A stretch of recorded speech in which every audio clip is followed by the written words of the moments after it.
Today, we're going to tackle one of the most frustrating feelings we all have, but we're going to look at it through a completely new lens. This is all about why sometimes, no matter how much you might want to, you just can't do it. Does this sound familiar? I know what to do, but ugh.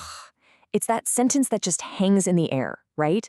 It's filled with so much frustration. You can see the goal, you totally get what you need to do, but something just stops you. We're always told this is some kind of personal failing. But what if it's not? What if it's something else entirely? You see, this gap, this space between knowing what to do and actually doing it, that's the central mystery we're diving into today. It's that weird space where all our best intentions just seem to fall apart. And we're going to find out why. Now, usually we explain this gap by just blaming ourselves, right?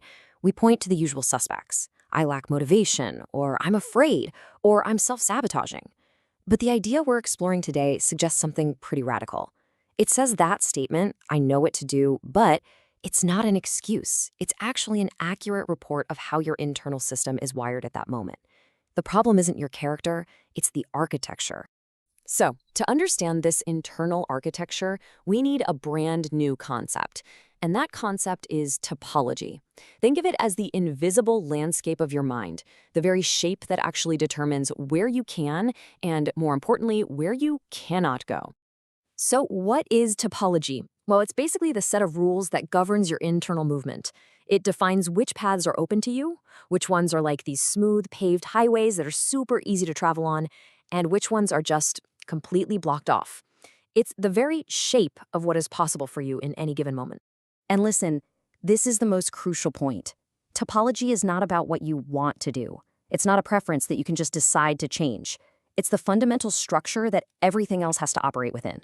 So let's be crystal clear about this. Your topology, it's not your opinion. It's not your belief system. It's not even your best intentions. You can want something with every fiber of your being, believe it's the absolute right thing to do. But if the path to get there doesn't exist in your current topology, you just can't take it. And this leads to a really frustrating reality, doesn't it? Just having an insight, just understanding the problem, doesn't actually change the landscape. You can stare at that mountain you want to climb all day long, but understanding the mountain doesn't magically build you a bridge to get there. So what does? This is where things get really weird and counterintuitive. Our default solution for everything is just to try harder, right? Just push through. But in the world of topology, that is the very thing that often keeps us stuck. Let's dig into why. The whole key to this is understanding a concept called load. Just think of load as any kind of stress or pressure on your system. It could be from work, from a relationship, heck, it can even be the stress from the very effort of trying so hard to change. Okay, so here's how it works. As the load on your system goes up, your inner landscape actually shrinks. Those little exploratory side roads, the scenic routes, they all start to close off. You get forced onto the main highways, your default, super well-worn patterns of thinking and behaving. And when that happens, repetition is pretty much inevitable. But here's the thing. This isn't a sign that you're rigid or that you're failing. From a structural point of view, it's actually a brilliant protective mechanism. When your system is under a lot of stress, it saves energy by just sticking to what it knows. It's trying to keep itself safe and coherent. And right here, this is the paradox in a nutshell. Your intention when you try harder is to forge a new path, to create a new possibility. But the actual effect of all that effort is that it increases the load on your system, which, as we just saw, narrows your options and locks you into the very patterns you're trying to escape. Effort, it turns out, is topologically expensive. Okay, so if trying harder doesn't work, then how in the world does change ever happen? Well, it turns out it happens not by pushing harder, but through a complete reorganization of the landscape itself. This new perspective just completely reframes all our old ideas. What we used to call a bad habit or a lack of discipline, from a structural view, that's just you efficiently moving on the only low-cost paths available. What we thought was the key to change, effort, actually just increases the load. And pressure, which we all think of as this great motivator, is structurally a stabilizer that actively suppresses change. Now, this is another huge game changer. We love to think of change as this slow, steady, step-by-step process.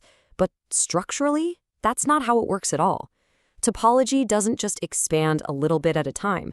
It reorganizes, often all at once. This is exactly why change so often feels sudden, like a light switch just flipped.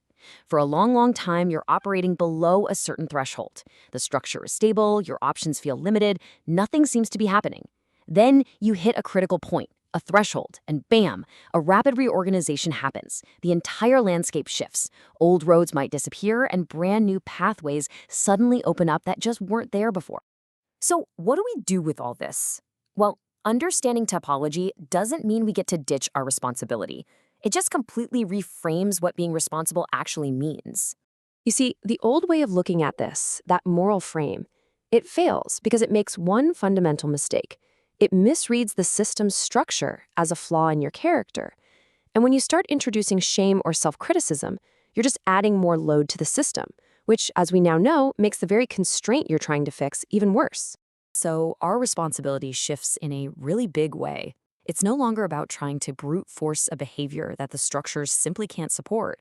The new structural responsibility is to just see the landscape clearly, to accurately recognize the shape of what's possible for you right now without any judgment.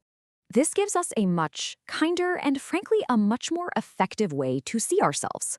When you feel like you're just going in circles, remember, the system isn't stuck or broken. It's actually operating with perfect efficiency on the only pathways available to it, given its current structure and load. And that really brings us to our final thought for today.